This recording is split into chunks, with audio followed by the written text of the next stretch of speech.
Norway के ऊंचे ऊंचे और बेहद ही खूबसूरत पहाड़ों के बीच नोरा और उसके पिता टोबायस एक पहाड़ पर चढ़कर उस खूबसूरत नज़ारे को एंजॉय कर रहे थे। नोरा के पिता उसे ट्रोल्स की कहानियां बताते हैं, लेकिन नोरा को उन कहानियों पर कुछ खास यकीन नहीं था। टोबायस नोरा को कहते हैं, बेटी तुम ट्रोल्स को देखना चाहोगी, लेकिन मन की आंखों से देखना। नोरा कोशिश करती है, उसे ट्रोल्स दिख जाते हैं और काफी हैरान हो जाती है। मिट्टी और पत्थर से बना बर्फीला सीना, पहाड़ जैसा तना अंधेरा है, इसका दोस्त और रोशनी इनकी मौत। अब 20 साल गुजर जाते हैं। नोरा अब पुराने फॉसिल्स को ढूंढने और उन पर रिसर्च करने का काम करती है। वो काफी मेहनती और अपने काम में माहिर है। करीब 6 महीनों से इस तट पर मेहनत करने के बाद आखिरकार उसे हजारों साल पुराना एक अनोखा फॉसिल मिल ही जाता है। अब सीन शिफ्ट होता है और हम कुछ वर्कर्स को पहाड़ तोड़कर सुरंग बनाते हुए देखते हैं। हालांकि वहां के लोग प्रोटेस्ट कर रहे थे जो इस काम के खिलाफ थे। उनमें से एक वर्कर बम से ब्लास्ट कर देता है आगे का रास्ता बनाने के लिए, और सभी वर्कर्स सुरंग के अंदर जाते हैं। लेकिन अचानक से सुरंग हिलने लगती है और जैसे किसी जानवर के गुर्राने की आवाज आने लगती है। सब अपनी जान बचाने की कोशिश करते हैं, लेकिन सुरंग टूटकर गिर जाती है और सारे वर्कर्स मारे जाते हैं। अब यहाँ नॉर्वे के आर्मी फोर्स हेडक्वार्टर को भूकंप के संकेत मिलते हैं और उन्हें सैटेलाइट से कुछ अजीब दिखता है। एयरफोर्स को वहां पता लगाने भेजा जाता है। वहां उन्हें बहुत बड़े बड़े अजीब से निशान मिलते हैं और वहां के प्राइम मिनिस्टर को इन्फॉर्म किया जाता है। अब पीएम को लगता है जैसे कोई उल्का पिंड गिरा हो। अब पीएम इसकी जांच करने के लिए अपने असिस्टेंट आंद्रेयस से किसी आर्कियोलॉजिस्ट या कोई ऐसा जिसे ऐसी चीजों की जानकारी हो, उसे फौरन बुलाने का कहती है। यहाँ नोरा अपनी टीम के साथ जश्न मना रही थी। जाहिर है उन्होंने इतनी बड़ी खोज जो की थी। इतने में वहां आर्मी ऑफिसर आ जाते हैं और उसे एक सीक्रेट मिशन कहकर हेडक्वार्टर लेके जाते हैं। वहां पीएम के असिस्टेंट आंद्रेयस बताते हैं ये सीक्रेट मिशन है और अभी तक ये बात पब्लिक में नहीं पहुंचने दी गई है। अब नोरा को पीएम के साथ बड़े बड़े ऑफिसर्स के बीच लेकर जाया जाता है, जहां सब अपनी अपनी ओपिनियन रखते हैं कि ये चीज क्या थी। कोई कहता है ये कुदरत का प्रकोप हो सकता है और कोई मिलिट्री अटैक, लेकिन नोरा बताती है कि किसी को ये पैरों के निशान नहीं लग रहे। लेकिन उसका मजाक उड़ाया जाता है कि अगर ये पैरों के निशान हैं तो ऐसे कौन से विशाल जानवर के हैं, जरा बताना, गॉडजिला का या किंग कॉन्ग का। दोस्तों लगता है यहाँ नोरा को छोड़कर सब अंधे थे। खैर वहां सिगरेट आती है और एक वीडियो दिखाती है जो किसी ने प्रोटेस्ट करते हुए बनाया था। वीडियो में नोरा को कुछ अजीब दिखती है, जैसे कोई पहाड़ का शरीर।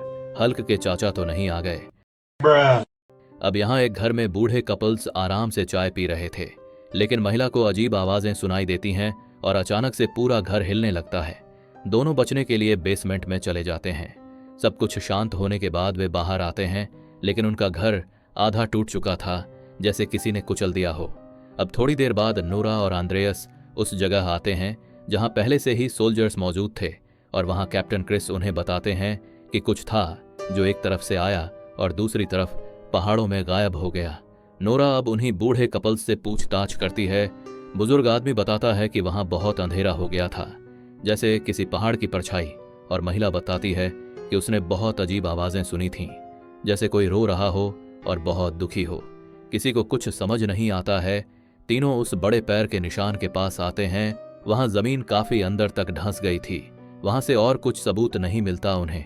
नोरा अपने पिता टोबायस के पास आती है कि शायद उनसे कुछ पता चल जाए। वहां पहुंचते ही टोबायस उन पर गन तान देते हैं और थोड़ी पागलों जैसी हरकत करते हैं। वो दुनिया से अलग रहते हैं और किस्सों कहानियों में बहुत ज्यादा विश्वास रखते हैं। नोरा वही वीडियो दिखाती है और पैरों के निशान दिखाती है। टोबायस समझ जाते हैं कि ये चीज क्या थी। वो ट्रोल था।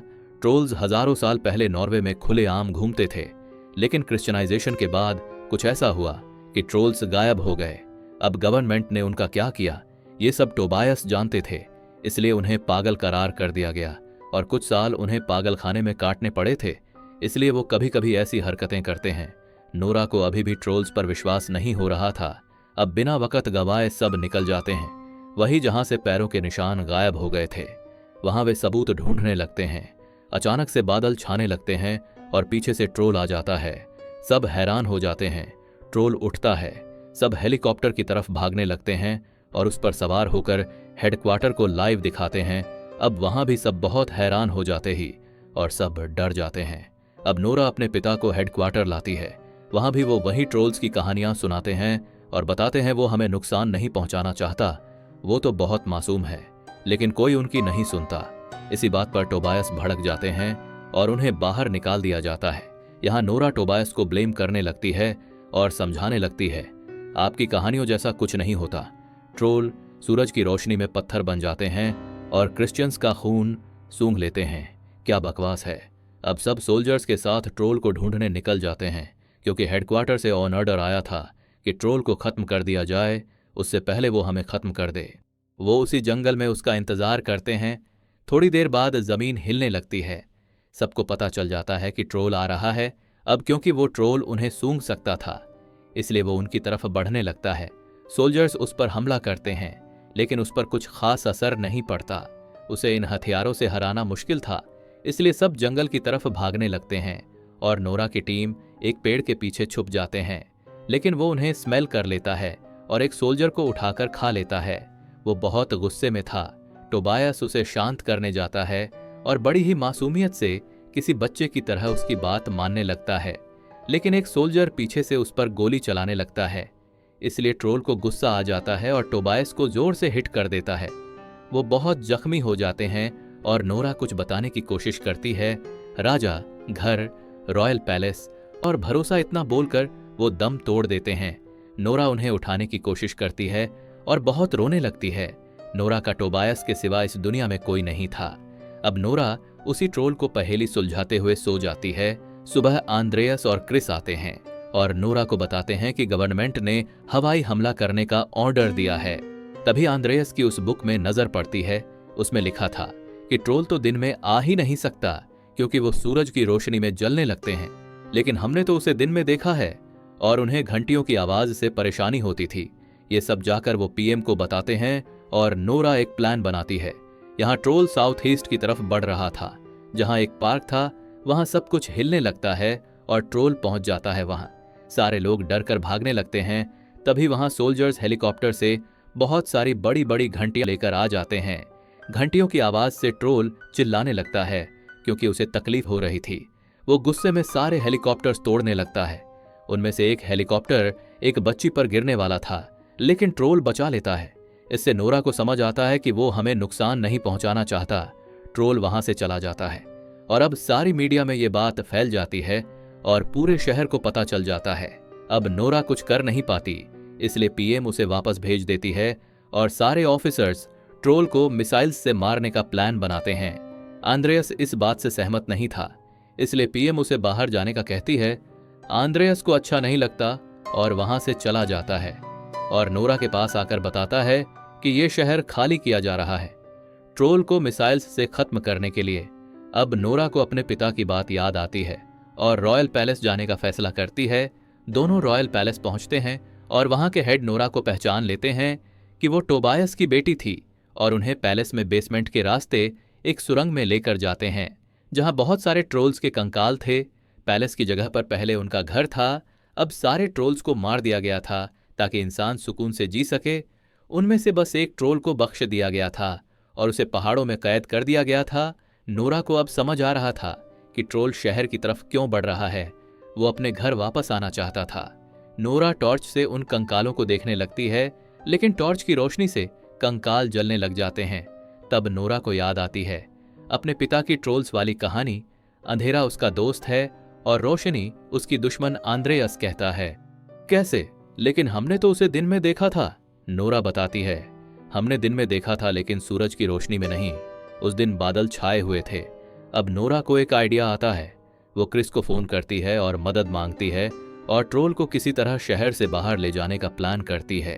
अब पूरा शहर खाली था। नोरा और आंद्रेयस कार में ट्रोल के आने का इंतजार करते हैं। थोड़ी देर बाद ट्रोल आता है। नोरा उसी की तरफ कार चलाने लगती है और ट्रोल के नीचे से दूसरी तरफ चली जाती है। आंद्रेयस कार से पर्दा हटाता है और वहां एक ट्रोल की खोपड़ी थी।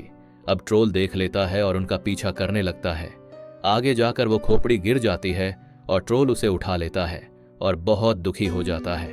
तभी एक बिल्डिंग के कांच पर उसकी नजर पड़ती है और अपने आप को उसमें देखने लगता है और छूने की कोशिश करता है, लेकिन कांच टूट जाता है और वो डर जाता है। इसी से उसके हाथ से खोपड़ी गिरकर टूट जाती है और ट्रोल बहुत ज्यादा गुस्सा हो जाता है और नोरा का पीछा करने लगता है। पीछा करते करते अब वो शहर के बाहर आ चुका था, जहां कैप्टन क्रिस पहले से ही आर्मी के साथ बहुत सारी लाइट्स लेकर मौजूद थे। ट्रोल कार पकड़ने ही वाला होता है कि तब तक आंद्रेयस और नोरा जंप कर देते हैं और बच जाते हैं और क्रिस सारी लाइट्स चालू कर देता है। रोशनी पड़ते ही ट्रोल को तकलीफ होने लगती है और बेचारा दर्द से चिल्लाने लगता है। अब नोरा को बहुत बुरा लगने लगता है कि बेचारा वो तो बस अपना परिवार ढूंढ रहा था और फौरन जाकर सभी लाइट्स ऑफ कर देती है और उसे वापस पहाड़ों में जाने को कहने लगती है। ट्रोल बहुत शांति से उसकी बात समझ रहा था, लेकिन तब तक सुबह होने लगती है और धीरे धीरे सूरज की रोशनी उस पर पड़ती है और वो जलने लगता है और गिरकर जमीन में मिल जाता है और हमेशा के लिए पत्थर बन जाता है। अब क्योंकि ट्रोल को उन्होंने खत्म कर दिया था, इसलिए सब खुशियां मनाने लगते हैं। वहां पीएम भी आ जाती है और नोरा को शुक्रिया अदा करती है और आंद्रेयस भी अपनी जॉब छोड़ने की बात पीएम से कहकर नोरा के साथ चला जाता है, क्योंकि उसे तो राइटर बनना था। अब आखिरी सीन में हमें वही सुरंग दिखाया जाता है जहां पर खुदाई का काम चल रहा था। वहां से एक और ट्रोल निकलते हुए दिखाया जाता है और इसी सस्पेंस के साथ ये मूवी खत्म हो जाती है।